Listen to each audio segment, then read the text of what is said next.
This video was made possible thanks to your support on Patreon. Subscribe on Patreon for early access to videos and additional content. With its beautiful landscapes, rich culture, and fascinating history, it's no wonder that Canada is many people's dream holiday destination. But to the true crime enthusiast, it's home to many strange mysteries, from the famous Highway of Tears and beyond. In today's episode, we'll be exploring two creepy cold cases from Canada. But first, I'd like to thank Skillshare for sponsoring today's episode.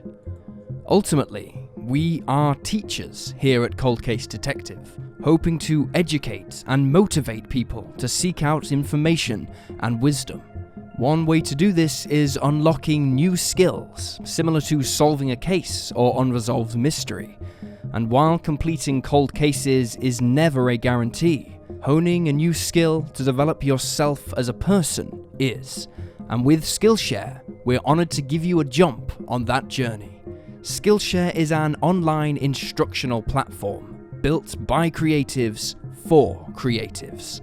Skillshare provides unlimited digital classes for subscribers from all walks of life. Whether you have an artistic background or you're someone who's seeking new mechanical skills, these classes give simple yet detailed deep dives into subjects like animation and photography, or more technical topics like business analytics and marketing. The best part is, you can use Skillshare even as an amateur. The program is created for those trying new skills for the first time and allows you to switch through subjects seamlessly to find what's right for you. CCD fans often ask how we find and use stock footage for our videos, and via Skillshare, we found a fitting lesson called Creative Video Storytelling and Editing, Making the Most of Stock Footage, taught by Nikki Stevens.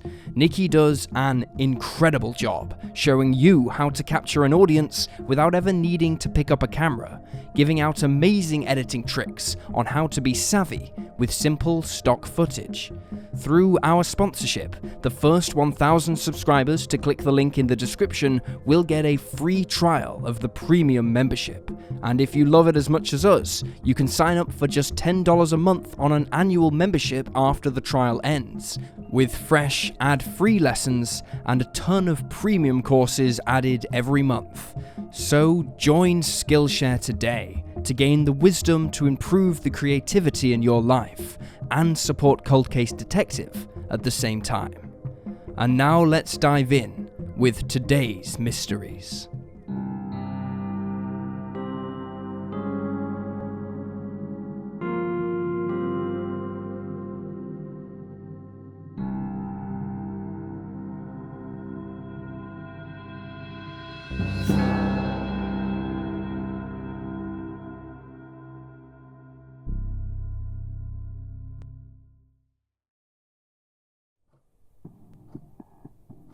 Sam Doe.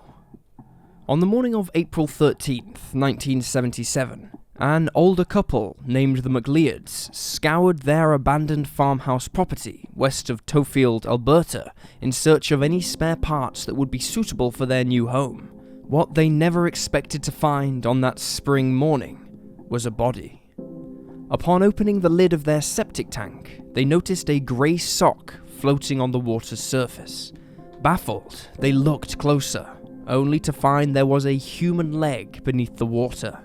The couple immediately notified law enforcement. When RCMP officers arrived on the scene, they found human remains 1.8 meters deep in the septic tank. They were taken to a medical examiner, where investigators learned the gruesome details of the crime. The end of Sam Doe's life had been a violent one. He had been tied up, possibly to a bed, and repeatedly beaten and burned using cigarettes and butane torches. He had also been sexually mutilated before he was shot in both the head and chest. Some sources state that the mutilation was done by farm shears, but it's unclear how this conclusion was reached. After his demise, Sam's killer had rolled him up in a yellow bedsheet before wrapping nylon rope around him. Officers who worked the case reported that it was, quote, one of the most vindictive and sadistic crimes they'd ever seen. After being dumped headfirst into the septic tank, Sam's body had been covered with quicklime, presumably to help aid decomposition, so that the remains would become unidentifiable. However, since there was water already in the tank, only a small degree of superficial burning occurred. A large amount of the body tissue dried out instead, leaving it rather well preserved for investigators. It was believed that he had been in the tank for several months. The mutilation of the body initially made it hard for the medical examiner to determine whether or not Sam was male or female. It was eventually concluded that he was a white male between the ages of 28 and 32. Sam had all of his teeth, with some fillings and a sign of recent dental work. He was of a medium build with dark hair and was likely right-handed. The colour of his eyes is unknown, and he stood between 5'5" and 5'7". Examinations of his bones and teeth revealed that he'd suffered some sort of undisclosed illness at the age of 5. As for his clothing, Sam was wearing a dark blue Levi work shirt with snap buttons, a grey t-shirt, blue jeans, grey wool socks, and brown imitation wallaby shoes. With little else to go on, investigators sent Sam's dental records to over 800 dentists in the area. They also sent them to Canadian dental magazines and nationwide bulletins. However, Sam still remains unidentified. He was ultimately buried in an unmarked pauper's grave in Edmonton Cemetery. 2 years later, in 1979, his body was exhumed. Dr. Clyde Snow, a forensic pathologist, helped to reconstruct the skull and create an image of what Sam might have looked like while alive. Multiple clay models were made of Sam's face over the next few years. This time around, it was also determined that the original medical examiner had got his ethnicity and age wrong. It was instead determined that Sam was around 35 years of age and was Native American. A sample of his DNA was taken and his image was posted nationwide, but still, authorities were left with no answers. The brutal nature of Sam's murder left residents of Tofield shocked, and they checked their own septic tanks for any remains.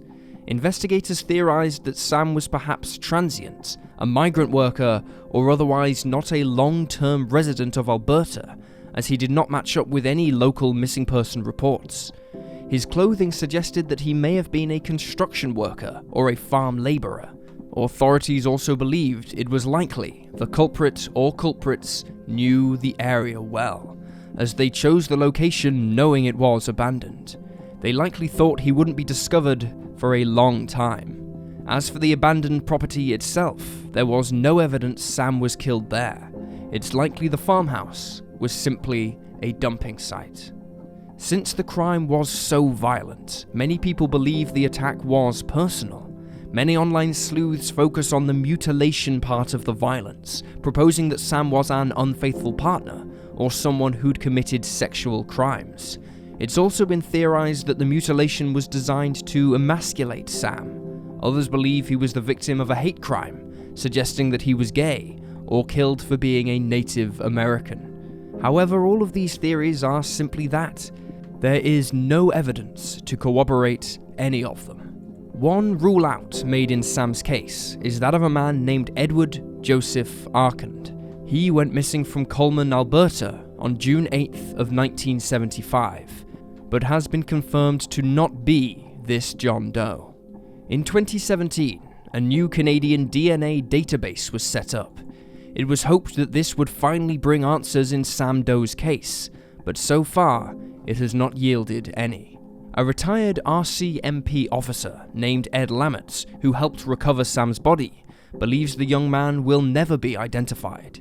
He also added that around $1 million Canadian has gone into the case. However, it's important to note that with the help of DNA-based non-profit organizations and genealogy websites, there are dozens of Does regaining their identity each year. In 2021 alone, we have so far seen around 40 cases of newly identified Does. It is not so far-fetched to hope that after 44 years, the same might soon be true for Sam. If you have any information as to the identity of Sam or his killer, you can contact Crime Stoppers at 1-800-222-8477. Rhonda Running Bird. Born on November 22nd of 1969 to Mavis Crowchild, Rhonda Running Bird initially grew up in Camrose, Alberta, but her mother grew lonely without her family around her, so the pair moved back to the Siksika First Nation, Alberta, where Mavis was originally from. Now closer to her family, Rhonda was taught all about the intricacies of her culture and the tribe's traditions. Following her graduation, Rhonda met her first husband, a man named Lance Cryer. The pair married quickly and had 2 children, Jeannie and Cyrus. However, the couple's marriage swiftly deteriorated. In her early 20s, Rhonda met her aunt's husband at a family gathering. His name was Fred Legrell, and he was a Cree man from Alberta's Sunchild First Nation. The couple left their respective partners and got together, moving to Red Deer, Alberta in 1994, where they had their first and only child together. However, it wasn't long before the cracks began to show in their relationship. Legrell was, by all accounts, a serial abuser. While he was still married to Rhonda's Aunt Rose, he had been extremely violent, and had once even attempted to kill her. Rose recalled a time when she was 7 months pregnant, when Legrell threw her into his truck and sped off, hitting a sharp corner and rolling the vehicle. Luckily, Rose and her baby were fine. It is unclear whether Legrell had intentionally rolled the truck or not. To cope with the trauma and abuse she was enduring, Rhonda turned to alcohol and pills. She was frequently in and out of hospital for injuries she'd received from Legrell and his violent attacks. Her 2 older children told their grandmother Mavis that they would be made to sleep either under the bed or outside, and they would hide from Legrell in fear. However, Rhonda refused to discuss the situation, even with her own mother.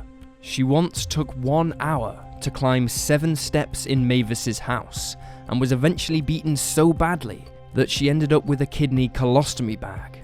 Mavis offered to call the police for Rhonda, but she declined, begging her not to tell anybody about it before returning home to Legrell. On March 26th of 1995, the now 25-year-old Rhonda accompanied Legrell, their 18-month-old baby, and Legrell's sister Liza on a hunting trip to Swan Lake in the Manitoba province. According to Legrell's later statement to the RCMP, their truck had gotten stuck in a bog on the way there, and so Rhonda had left to get help. He claimed that she left a note behind in the truck that said she was going to Cow Lake. It was signed Love Rhonda and had 2 hearts drawn around the name. Initial police searches involved dogs, search and rescue teams, and air searches, but no trace of the 25-year-old was found. 4 major searches took place that same year, but each yielded no new results. Notably, Legrell never participated in any of the searches for his missing partner. Authorities were not notified of the 25-year-old's disappearance for 2 days, while the family was stuck, bogged down in the mud. But worse still, it was a few weeks before Rhonda's family realized that she was missing, including her mother, who only found out after seeing it on the news. When the family were alerted to the vanishing, they gathered together and organized a search party. Mavis spoke with an RCMP officer and asked what he thought had happened to her daughter. He told her that she was probably out getting drunk in Edmonton. This callous reaction justifiably soured the relationship between Rhonda's family and law enforcement, and is sadly not an unusual account from the treatment of Native American cases by the RCMP in the 90s. While out searching, the family stumbled across several items that they believe belonged to Rhonda. They found a shoe, a pair of glasses, and a colostomy bag. According to authorities, however, the glasses were not Rhonda's. They said that the prescription did not match the one that was on file. However, Mavis argued that the police had contacted her former eye doctor and not her current one, where an older prescription of hers was the one they had. RCMP reportedly never compared the glasses with Rhonda's new prescription, nor did they speak with her current eye doctor. They remained steadfast in their belief that the glasses were not those of the missing 25-year-old.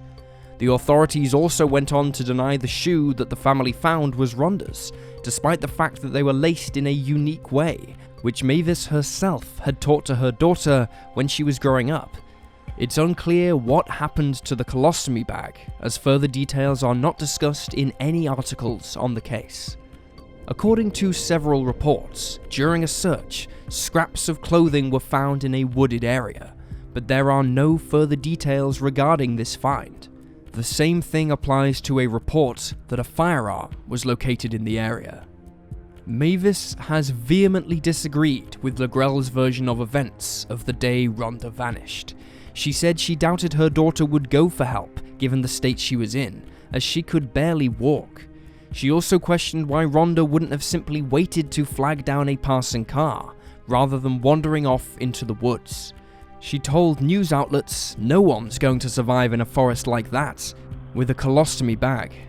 As for the note that was found in the truck, RCMP officers took a sample of Legrel's handwriting and noted that it looked uncanny to the writing on Rhonda's alleged note. Despite this, and despite saying they would bring Legrel in for a polygraph test, he was never tested, and details about whether he was even brought in for questioning are unknown. Authorities recently noted that the only person of interest in the case has since passed away. Mavis told reporters that Legrel drank himself to death in 2016. Following Rhonda's disappearance in May of 1995, Mavis and her daughter's first ex-husband, Cryer, were given joint custody of Jeannie and Cyrus. Tragically, Cryer was later beaten to death, leaving Mavis with full custody of the children. Legrel gave up custody of his son with Rhonda around the same time, and he was raised by her Aunt Rose. Rhonda's brother, Keith Running Bird, said that at the time of her vanishing, Rhonda had been attempting to gather evidence of her husband's abuse, but he only found out about this after she disappeared. Local law enforcement have said that there is not enough evidence to suggest that Legrel was involved, despite his history of abuse and Rhonda's hospital records corroborating his violent tendencies. There are very few theories in Rhonda's case, largely because it has not been widely discussed or covered by the media. It is possible she got lost in the forest and succumbed to the elements, and some web sleuths have speculated that perhaps she left her old life behind and started over somewhere new. But the most likely scenario seems to involve Legrel. If you have any information about the vanishing of Rhonda Running Bird, you can contact the RCMP Rocky Mountain House Detachment at 403-845-2881. Or you can contact Crime Stoppers at 1-800-222-8477. And there you have the facts. Please leave a comment down below with your own theories and speculations, and remember to like this video and subscribe to support the channel. You can also support us on Patreon for as little as $2 a month, which works out as less than 20 cents per video. Thank you for watching. Stay alert, stay safe, and I'll see you next time.